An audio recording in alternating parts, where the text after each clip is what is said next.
Olá, você que se liga no Oeste em Foco, nós estamos neste momento em contato com um engenheiro do DENIT de Chapecó, Diego Fernando da Silva, para falarmos sobre a retomada das obras na BR-163. Certamente uma boa notícia depois de vários anúncios frustrados. A ordem de serviço foi assinada pelo ministro Tarcísio Gomes de Freitas e vocês, inclusive, no dia de ontem, na quinta-feira, estiveram em São José do Cedro, a Superintendência Regional, ou seja, de Chapecó e também estadual, por meio do Ronaldo Carione Barbosa, conversando com os responsáveis pela Torque Engenharia, vencedora da licitação, a empresa que vai realizar esses serviços, acompanhando a mobilização, conversando sobre o projeto.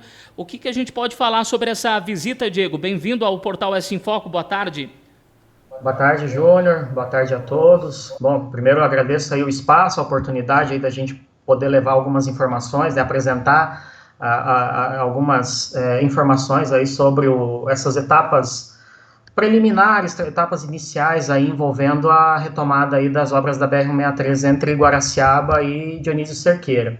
Então, todas essas tratativas relacionadas à ordem de início dos serviços, que a gente viu aí que ocorreram em Brasília, a partir disso a gente realizou daí ontem, através da superintendência em Florianópolis, através do engenheiro Ronaldo, nós aqui da unidade de Chapecó também que vamos acompanhar esses trabalhos, a gente foi até o local, conversamos também com o pessoal da empresa, com os representantes da Torque, que estão ali já há algum tempo com esses trabalhos de mobilização, então definição de locais aí para a instalação da estrutura, seja o canteiro, instalações industriais, as áreas de apoio para poder dar início às obras, e além disso, também já alinhar algumas questões envolvendo, o início dos trabalhos, aonde isso vai se dar, como a gente tem aí essa prioridade envolvendo ali a área a travessia ali de São José do Cedro,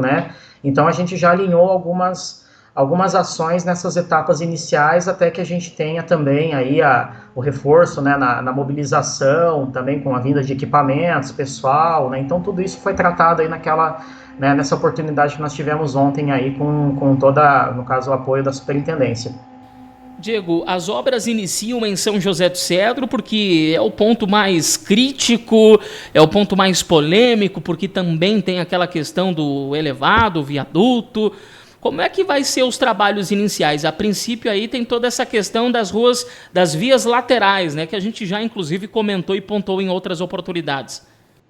Isso, Júnior. Até, além da questão que envolve ali essa situação da rescisão do contrato anterior, que acabou não concluindo os trabalhos nesse trecho, a gente tem algumas questões também relacionadas até à liberação de frentes de serviço. Ali em São José do Cedro foram feitas as desapropriações, foram iniciados alguns trabalhos, então nesse somatório todo, a gente entende que é o local que, além de demandar prioridade pela conclusão das intervenções, seja das vias laterais, seja a solução da pista principal, é o local onde a gente tem menos impedimentos, vamos falar assim, para que isso ocorra. Então, a partir do início dos trabalhos ali em São José do Cedro, a gente vai conseguir concluir os trabalhos, e em função das condições, principalmente aí de recursos, a gente vai poder expandir aí e dar prosseguimento aí com as outras intervenções, tanto o sentido Dionísio Cerqueira quanto o sentido Guaraciaba. Muito se fala também das desapropriações nessa região. Recentemente a gente tem recebido alguns comentários de leitores. Isso também já foi resolvido por ali, Diego? Eu acho assim, Júnior, por primeiro, eu acho que seria interessante quem quem pode ser afetado com essas questões envolvendo aí o alargamento da faixa de domínio e as desapropriações, eu acho que eles têm que primeiro buscar as informações junto ao órgão com relação a isso, Então, assim, nesse projeto, ele é uma contratação integrada, que basicamente ela se resume no quê? A empresa ela é responsável pelas etapas de elaboração dos projetos, como a gente já vem explicando anteriormente, projeto básico executivo, com a aprovação deles, se dá sequência aí com a execução das obras. Então, nesse sentido, o projeto de desapropriação está inserido nesse contexto. Então, a partir disso, a partir das aprovações, a partir também, né, das definições, porque agora na verdade foi refeito o projeto, foi reestudado com base, né, no contrato anterior, que daí se tornou um anteprojeto. Então, isso está sendo tudo estudado e vai ser discutido, e no momento oportuno também, porque demanda de várias ações também do órgão para que seja viabilizada essas desapropriações, né? Não só pela questão dos laudos, dos levantamentos, das definições das áreas que efetivamente vão ser desapropriadas, mas precisa também de outras ações, e também a questão que envolve, né, recursos, envolve também a questão se vai ser realmente necessária a desapropriação naquele ponto, né? Então, essa é uma orientação que a gente traz aí para, né, para quem tenha interesse, no caso, né, que tenha sua propriedade às margens e que tenha alguma dúvida, por primeiro procurar o órgão, né? A gente passa as orientações com relação aos encaminhamentos, né? Essas questões relacionadas à desapropriação que estão sendo discutidas no projeto, elas podem ser tratadas, no caso, em Florianópolis ou também em Brasília. Isso a gente vai buscar o melhor caminho também para a gente conseguir atender essa demanda. Diego, você falasse em relação aos recursos. A gente já vai entrar no mérito financeiro da obra, mas a gente pergunta: São José do Cedro é o pontapé inicial da retomada dos serviços? Outras regiões, ou seja, outros trechos pertencentes, por exemplo, a Guaraciaba, a Guarujá do Sul, vão ser beneficiados agora nessa primeira etapa, ou simplesmente os recursos são possíveis apenas para atender a demanda em São José do Cedro? Num primeiro momento, Júnior, a gente tem que trabalhar com aquilo que nós temos aí de perspectiva que tenha efetivamente disponibilizado para execução, né? Então, a gente está trabalhando com uma perspectiva de trabalhar, né, em São José do Cedro, sentido Guarujá do Sul, num primeiro momento, né? E à medida que isso for andando e que a gente estiver, no caso, acompanhando também, que isso faz parte de todo o processo, a questão da disponibilização de recursos, isso a gente também vai ter que ir tratando para que se garanta a continuidade das obras, né? Isso é uma questão que não envolve basicamente uma ação aqui da unidade de Chapecó, mas isso é uma questão que envolve também, como envolve orçamento e como envolve parte financeira, tem que ser tratado também em outras esferas, né? Então, isso a gente vai ter que fazer um acompanhamento, mas a perspectiva é que seja atacado, né, tanto nesse trecho sentido São José do Cedro e Guarujá do Sul, como também em outras frentes sentido Guaraciaba. Na verdade, a gente vai trabalhar conforme a disponibilidade de recursos e vai buscar aí tratativas para que isso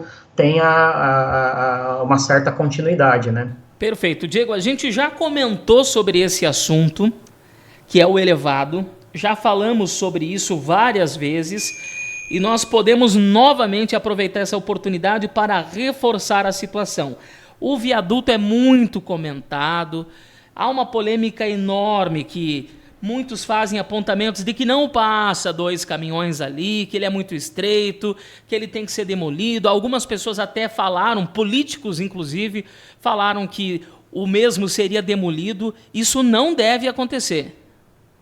Não, Júnior, na verdade, a solução ali daquele viaduto, daquela passagem, ela está prevista desde do primeiro projeto, ela tem largura suficiente, claro que para veículos com excesso de largura, né, tem uma legislação específica para trânsito delas, né, depende também, tem uma autorização especial de trânsito, a AET, que o DENIT expede nesse sentido, para veículos com excesso de peso, largura, altura. Então, tudo isso tem uma legislação específica. Agora, para atender as cargas e tipos de veículos que são rotineiramente vistos aí trafegando, ela atende sem o menor problema. Alguns ajustes, algumas questões podem ser e vão ser feitas, vão ser tratadas nessa etapa de execução, né?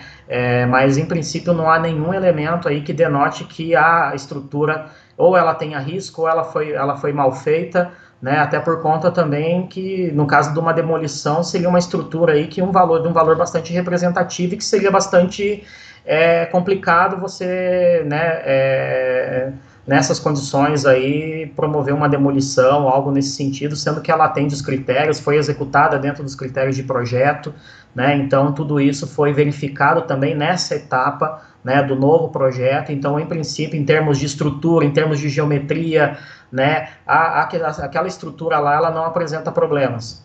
Diego, e uma pergunta que não quer calar: o porquê tanto tempo se levou para a retomada das obras? Foram refeitos os projetos, né? É uma nova empresa, novas pontuações a serem feitas. Por que tanto tempo foi levado aí para poder voltar as obras à tona? Bom, Júnior, além da questão que envolvia o contrato anterior, né, que foi rescindido, ele foi rescindido em 2017, né? Nós aqui da unidade que até então fiscalizávamos esse contrato, nós abrimos 2 procedimentos por conta do descumprimento. Isso é bem importante frisar, porque se gera um comentário até, de certa forma, aí, equivocado, que não se adota providências ou que não, né, se partem para medidas administrativas com relação à situação que envolveu essa rodovia, né? Então, a gente teve aí 2 procedimentos que foram abertos, um por descumprimento de contrato, inexecução, que a gente chama, né? Aí foi feito, no caso, o apontamento, dano, né, em função da parcela que foi descumprida, do cronograma do contrato, e também, em paralelo a isso, a gente fez um levantamento apontando as perdas e os danos decorrentes do abandono desses trabalhos. Então, esses 2 procedimentos, né, que de certa forma geraram prejuízos, vão incorrer em retrabalho também né, nessa etapa agora da retomada das obras. Então, isso tudo foi levantado, foi quantificado e está em processo aí para a cobrança das empresas. Paralelo a isso, foi feito, no caso, uma nova definição quanto à retomada dessas obras, né? A gente já vinha comentando há algum tempo. Esse trecho entre São Miguel do Oeste e Dionísio Cerqueira, ele foi dividido em 2 lotes, né? Sendo o primeiro, um lote 1, vamos falar assim, ele abrange o futuro contorno de São Miguel e o trecho entre São Miguel do Oeste e Guaraciaba, ali na região da linha do Santuário do Caravaggio. Então, isso está em tratativas, está sendo levantado, porque o contorno viário é uma obra nova, a gente não tem, no caso, um projeto, como nós tínhamos no caso do trecho de São Miguel a Dionísio, no contrato anterior, e foi feito agora o segundo lote, que é esse que está na iminência de iniciar, que foi feito daí a atualização, foi feito, aquele projeto, ele se tornou um anteprojeto, no caso, são as diretrizes que a empresa deve seguir com relação à elaboração dos projetos, né? Então, todas essas etapas aí demandaram um certo tempo, né? A contratação desse segundo lote, ela foi feita em 2019, né? Em agosto de 2019, e a partir disso, né, por questões, né, envolvendo o tipo de contratação, como eu mencionei antes, ela envolve as etapas de elaboração dos projetos básico e executivo. Então, isso foi feito, né, e como as etapas de análise e aprovação dessas soluções, elas foram feitas por Brasília, elas estão sendo feitas, né, como isso está também, ela tem seu andamento também por lá, a gente aguardou, no caso, a conclusão, né, de que todas as soluções, todas as disciplinas que a gente chama, que contemplam um projeto de engenharia, eles sejam aprovados, né, estejam de acordo com as normas técnicas, seja BNT, DENIT, né, e normas correlatas. Então, ela tem que ser, todas essas etapas, elas precedem dessa verificação e dessa aprovação. Então, a partir disso, né, com a aprovação dessas etapas, ou parte dela que seja suficiente para iniciar os trabalhos, né, é possível a gente dar o pontapé aí e começar uma intervenção como a gente tem visto aí. Muito bem, agora a gente vai falar de recursos, mas antes de conversarmos sobre valores, aquela pergunta que também não quer calar: essa obra que deve ser retomada aí no dia 22 de março, máquinas na pista de fato, pode ser paralisada novamente, Diego? Júnior, essa é uma questão que a gente precisa ir discutindo no transcorrer, né, da execução dos trabalhos, porque, né, de forma paralela a gente tem visto aí várias ações, né, seja aqui no âmbito do Estado, seja envolvendo o governo federal, né, para que se disponha de recursos para a continuidade das obras. Então a gente precisa acompanhar isso, né, é uma situação que para nós aqui a gente precisa verificar se há disponibilidade de recursos, né, e também com base no planejamento a gente poder também, de certa forma, subsidiar a busca de recursos para que as obras elas aconteçam, né? A gente, de certa forma, aqui, né, em âmbito local, a gente não tem essa autonomia como alguns pensam que a gente tem de disponibilidade de recursos. A gente é um órgão que ele depende de uma administração central, né? Então, isso tudo a gente tem que passar pelas etapas aí de gestão para que os recursos efetivamente venham. Então, a nossa etapa agora é dar início, né, dentro daquilo que nós temos de disponibilidade, né, e de uma forma que, né, a gente ao menos execute e consiga concluir essas intervenções, tá? Então essa é a nossa expectativa, e de forma paralela a gente vai demandando aí também, buscando as tratativas para que esses recursos eles venham, para que a gente tenha essa continuidade das obras. A gente percebe que o grande medo da população é que ocorra o que aconteceu recentemente, ou com a empresa sul-catarinense, que simplesmente declarou falência, abandonou as obras, enfim, teve todo esse processo aí polêmico, né, envolvendo a contratante e a contratada, e a gente observou que os serviços que foram feitos pela Sul-Catarinense, inclusive pagos pelo DENIT, terão que ser refeitos. Claro que num futuro talvez o DENIT possa ser ressarcido, mas é um processo lento, um processo demorado, que não dá para contar com esse recurso, né, tão logo, Diego. Então as pessoas se perguntam, se realmente paralisar, se não houver garantia de recurso para a empresa Torque realizar os serviços, será que novamente o pessoal vai viver essa incógnita, né, de os serviços terem sido feitos e posteriormente, por uma suposta paralisação, ter que ser refeitos mais tarde pelo fato do tempo que passou? Então, Júnior, acho que por primeiro é uma situação que, assim, as empresas elas são obrigadas a manter e proteger os serviços que são executados, né? Tanto que essa situação aí, quando a gente detectou não só o contexto da rescisão do contrato, né? Mas a gente já vinha demandando também através das nossas ações de fiscalização para que esses serviços eles fossem minimamente protegidos, né?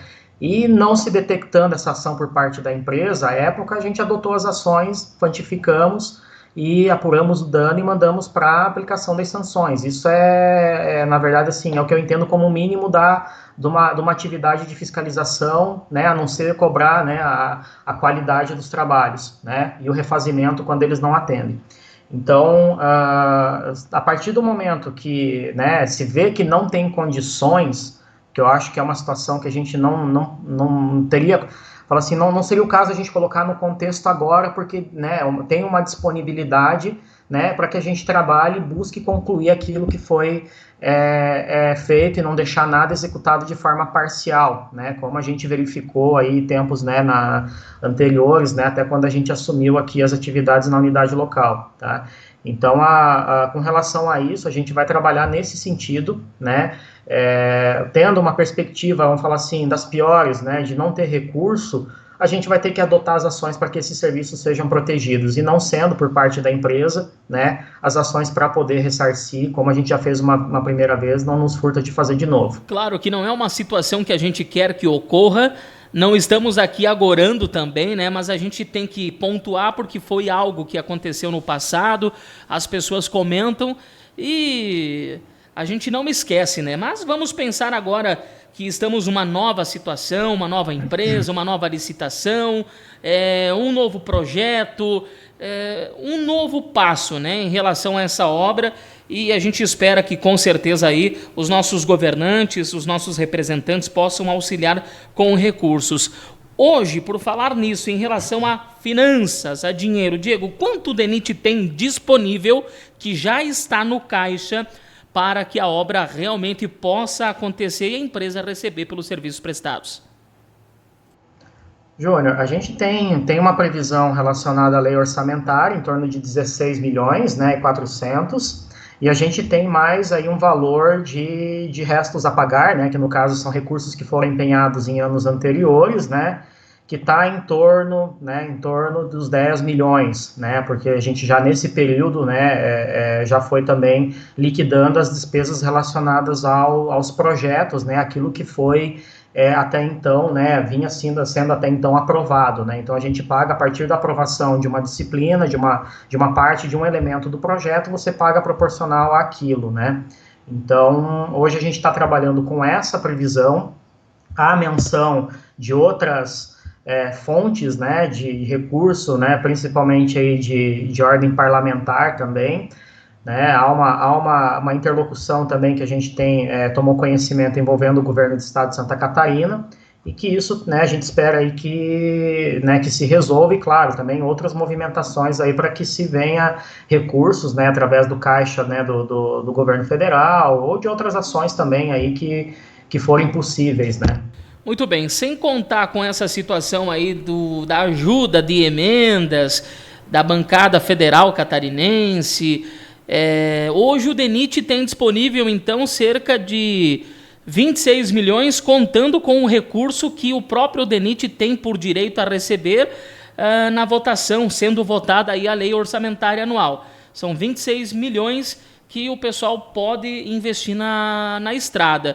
Agora teve essa questão aí de 50 milhões do governo do estado, que tem gerado inclusive alguns comentários contrários, outros a favor, que nós estamos vivendo um momento pandêmico, muitas pessoas dizem que esse valor deveria ser investido na saúde, mas em outras situações o pessoal também acaba reclamando da situação da rodovia. Alguns comentam que o governo do estado não faz o seu dever de casa, cuidando das rodovias estaduais, e quer investir dinheiro em rodovia federal. Então, uma série de discussões, de situações que acontecem, né?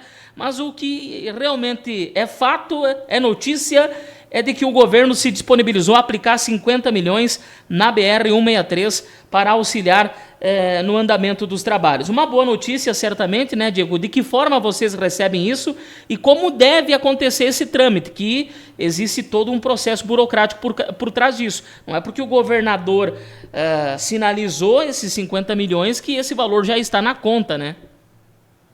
É uma questão, claro, primeiro assim, toda a ajuda, né, acho que todo o esforço daqui a pouco para viabilizar, né, alguma ação nesse sentido, ele é válido, né.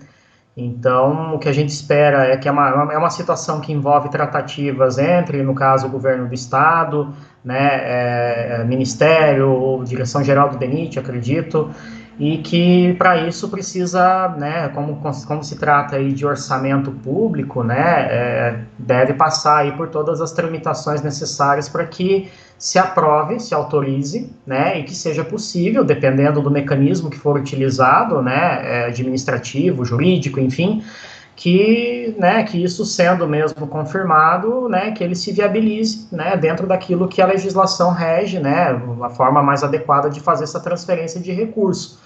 Então, eu acredito que isso deva ser tratado, ou se já está em tratativas também, né, entre as esferas interessadas, vamos falar assim, né, entre o governo do estado e também, no caso, ou o Ministério da Infraestrutura ou o próprio DENIT, né. Então, a gente aguarda, né, espera que isso, né, ocorra, né, dentro daquilo que for previsto, cumpra todas as etapas, né, e fica também uma situação que envolve também a gestão, né, desse recurso, como que isso vai ser destinado, se efetivamente vai acontecer, como que isso vai acontecer. Então, a gente vai acompanhar aí o andamento, e a partir disso também a gente vai definir as nossas ações também aqui para o andamento da obra, né. Então, é uma situação que a gente vai ter que acompanhar, né, e tendo a sua resolução, né, sendo positiva, perfeito, a gente vai discutir, incluindo o contexto aí nosso do planejamento e da execução da obra.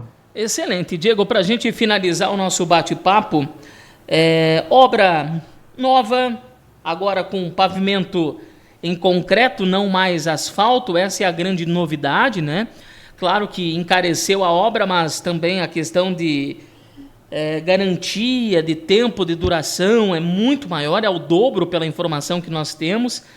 E se tudo correr bem, se os recursos forem entrando no caixa, de acordo com um cronograma, né, ocorrendo tudo certo, essa obra deveria estar pronta quando? Olha, a gente considerando toda, né, essas etapas de aprovação de projeto, tudo, nossa perspectiva também, tendo esse panorama favorável, né, de disponibilidade de recursos, né, e tudo mais, a gente espera aí que até 2023 a gente consiga concluir todas as intervenções, tá? Essa é a nossa perspectiva com relação a todo esse cenário, né? A parte de projeto, né, ela praticamente está concluída, né, que é o que a gente precisa também para que tenha, né, possibilidade de executar as obras, mas claro que esse trabalho envolvendo aí a disponibilização de recursos, ele é bastante importante para que a gente consiga cumprir, né, esse cronograma, né, como a gente menciona, né, uma obra que é uma obra complexa, né, não só pela questão do pavimento rígido, porque tem, além do controle, as etapas de execução, eles são um pouco mais, assim, são diferentes, obviamente, com relação ao pavimento flexível, até o próprio dimensionamento, né, o cálculo, por exemplo, da definição da espessura da placa de concreto, né, tudo isso é bem diferente do que, por exemplo, o próprio pavimento flexível. E isso a gente espera que se traduza não só na questão do conforto, da segurança, né, claro que as outras soluções que estão previstas também, não só para a pista principal, mas as travessias urbanas, por exemplo, Guaraciaba, São José do Cedro, Guarujá do Sul e lá em Dionísio Cerqueira, isso também vai traduzir em segurança para quem trafega na rodovia, mas principalmente para o morador da região, né? Então isso é o que a gente busca nesse momento. A solução de pavimento rígido, como a gente tem aqui na região próxima, vamos falar assim, ali no trecho do Paraná, a gente vê que é uma execução tecnicamente, né, como eu comentei, mais complexa, né, demanda mais atenção, ela vai demandar muita atenção também dos condutores, de quem trafega nessas rodovias, porque ela é uma operação que vai implicar, né, em operações pare-siga praticamente 24 horas por dia, porque o pavimento de concreto ele depende de um tempo de cura, né, para você poder liberar o tráfego. Concreto, como todo mundo aí já viu alguma coisa de construção, o concreto precisa de um período para secar, né, então vamos falar assim. Então isso vai demandar muita atenção, não só pela geometria da rodovia, né, é um trecho que a gente tem bastante curvas, né, então isso tudo vai ser algo que nós vamos ter que tratar com bastante atenção, mas principalmente contar com a colaboração ou com o mínimo de colaboração de quem vai trafegar nela nesse período de obras. Muito bem, eu agradeço a entrevista do engenheiro Diego Fernando da Silva, chefe da unidade de Chapecó do DENIT, falando sobre a retomada das obras na BR-163, como a gente já comentou no início do nosso bate-papo. Ontem, o Diego, também o Ronaldo Carione Barbosa, que é o superintendente estadual do DENIT, né, o superintendente de Santa Catarina, com engenheiros do órgão, com os responsáveis pela Torque Engenharia, estiveram em São José do Cedro, onde as obras devem ser retomadas no dia 22, tendo uma reunião, uma conversa, tratativas, fiscalização, acompanhamento de toda essa mobilização. E o detalhe, dia 22 de março, as obras estão realmente previstas para iniciarem. Elas já iniciaram nos bastidores, mas, de fato, as pessoas querem ver máquinas na pista. E a partir, então, da segunda quinzena de março, as pessoas poderão ver homens e máquinas trabalhando no trecho ali da região do viaduto do elevado de São José do Cedro. Diego, mais uma vez, obrigado pela entrevista, pela parceria aqui com o Oeste em Foco. Nós agradecemos a tua disponibilidade e também deixamos um espaço aí para as considerações finais, caso queira utilizar. Ô, Júnior, eu que agradeço também o espaço, a oportunidade também, né, da gente poder informar, né, as tratativas, as ações que o DENIT tem aí, principalmente com essa situação envolvendo a BR-163, né. Então a gente espera que, além de cumprir essa programação, a gente espera também que ao longo desse período a gente já tenha algumas movimentações ali na região, seja a parte de topografia, que é a parte de marcação, né, da obra, onde vão ser executadas e que tipo de solução vai ser executada, os trabalhos preliminares de limpeza, né. Paralelo a isso, a empresa também vai dar prosseguimento na mobilização das instalações que ela vai precisar nessas etapas. Então a gente espera aí que tudo isso a gente consiga aí cumprir, né, e tendo condições também a gente, né, performar nesse termo, falar assim, e executar as soluções que estão previstas ali, que de fato a gente tem a percepção que vai dar uma melhoria significativa aí para o tráfego da região e para a gente poder resolver aí de uma vez, né, essa situação decorrente aí da rescisão do contrato anterior, do abandono de obras. Então, é essa resposta que a gente espera ter condições de dar e vai buscar aí dentro das nossas condições aí tudo que for necessário para cumprir isso. Tá? Então, eu agradeço, né, e coloco à disposição aí da comunidade, a unidade de Chapecó, para outras informações e outros esclarecimentos também. Perfeito. Mais uma vez, obrigado ao Diego, obrigado a você, amigo leitor, telespectador, que esteve com a gente acompanhando essa entrevista. No Oeste em Foco, você sempre está bem informado. Oeste em Foco, a sua fonte de informação.